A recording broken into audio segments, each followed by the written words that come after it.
Gave the governor many pieces of free advice, free lessons on how to run the county. And after we left here, there was a brief honeymoon of peace in Meru, lasting only a few weeks. This honeymoon was characterized by courtesy calls by various leaders pledging in public to support the governor and promises by the governor that she would turn over a new leaf and Meru would be lastly peaceful and orderly and run in accordance with the Constitution.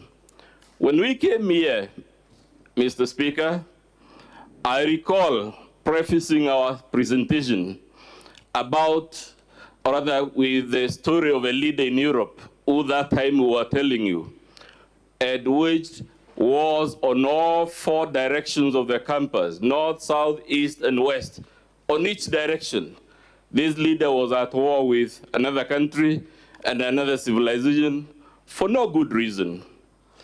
Today, Mr. Speaker, we want to preface the motion before you with yet another allegory from Europe about the tragedy of a man from Russia called Ryleyev.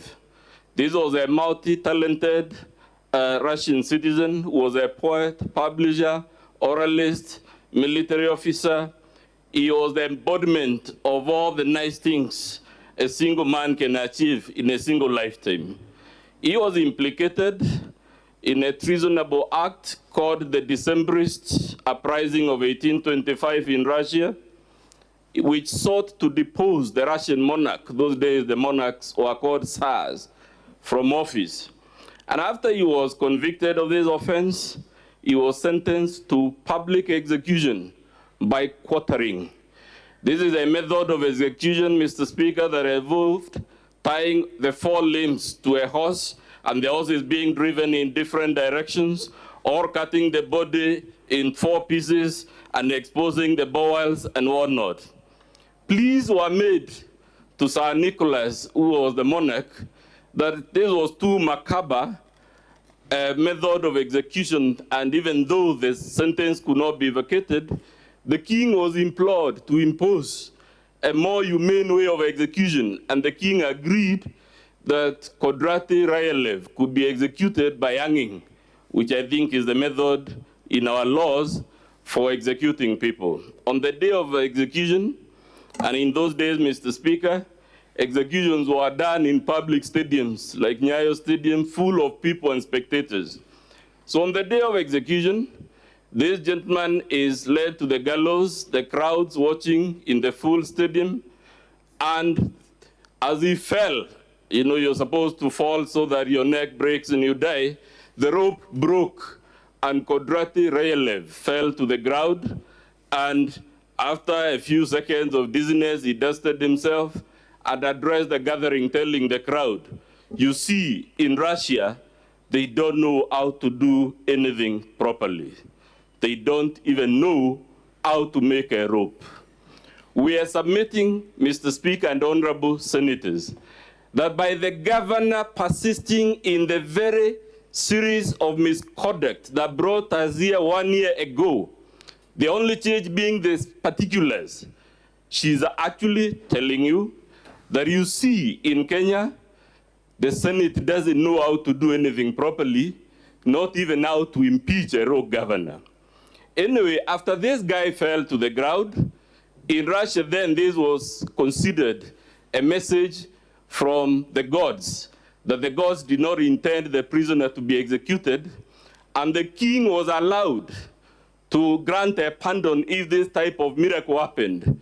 So, a messenger was sent on horseback to the monarch in a large white horse to tell him about this miracle and request the monarch, as was the custom in Russia, to sign the pardon. And indeed, the monarch began drafting the pardon, and just as he was about to sign it, he asked the messenger, by the way, did Ryleyev say anything when this miracle of breaking of the rope in a public hanging occurred? And of course, the messenger told the king, yes, he said in Russia, they don't know how to do anything. not even how to make a rope. And the monarch said, in that case, let us prove the contrary. The monarch tore the pardon and directed that the execution be repeated the following day, and this time the rope did not break, marking the end of the sad story of Kodraty Ryleyev, a Russian poet, singer, military officer, and many other things. Why do we say this story, Mr. Speaker? We'll be presenting evidence before you, and even as the charges were read, you heard several times the clerk saying this issue was alive in the previous proceedings. What happened? The governor, after the brief few weeks of camaraderie, adopted a defiant stance in which she held, and she has it even in her own evidence, several public rallies defiantly telling whoever can to listen, kaende, kaende, kabati, kabati. Kaende, kaende, Mr. Speaker, is Sheng. It's Nairobi slang for I don't care. Whatever will be, I'll do what I do. In Swahili, they say, na liwe liwalo. That is the meaning of kaende, kaende. And we'll be showing you how, throughout the last 1 year, even after the graceful lessons from Senator Tobiko, I recall, from the other senators, the governor's mantra in persisting on this, a series of misconduct is, I don't care, whatever will be, will be. Kyocera, kyocera, whatever will be. She doesn't care about the consequences, the future, and whatnot.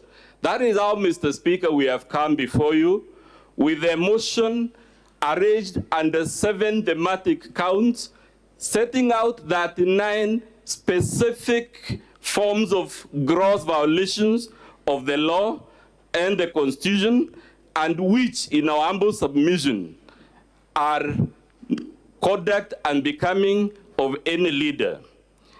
Mr. Speaker, we expect, and it will happen, although I'm not a prophet, just like last time, the governor will appear on this podium taking the posture of an innocent and vulnerable victim of toxic masculinity, harmful patriarchy, gender stereotyping, political schemes. That's what our response tells you. It is back to, it wasn't me, by Shaggy. And the governor, if you want to confirm it, at page 2 of our response, she tells you, this motion will not be here. It is a scheme by our deputy who is power hungry to take the governorship through the back door. She tells you it is the Njuri. She tells you if our own officials, our own secretary, our own chief of staff has done anything wrong, even the things she acknowledged, she said they bear their own responsibility. It wasn't me. In short, she will come to you looking as meek as a lamb. But luckily we have lived through the experience, Mr. Speaker. Our message to the Senate is if you acquit her this time, she will walk out this door and it will be kaende, kaende, kyocera, kyocera.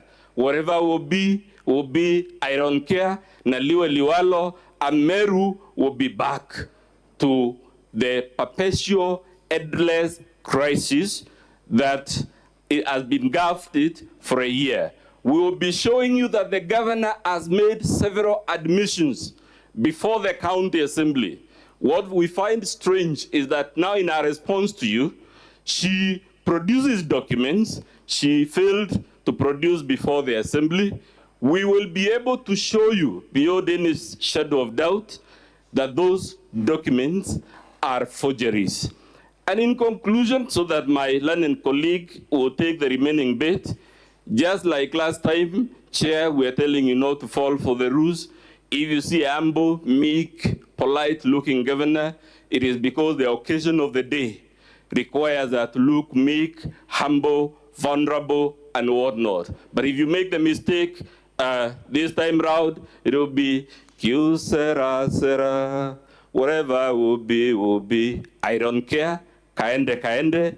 That is what she will do. And for those reasons, for purposes of my part, Chair, We are asking you to borrow from Nicholas I of Russia in 1825, 1826, to prove that the Senate of the Republic of Kenya can actually do things properly by impeaching a rogue governor. I led the floor to my learned colleague, Mr. Mari Maranya.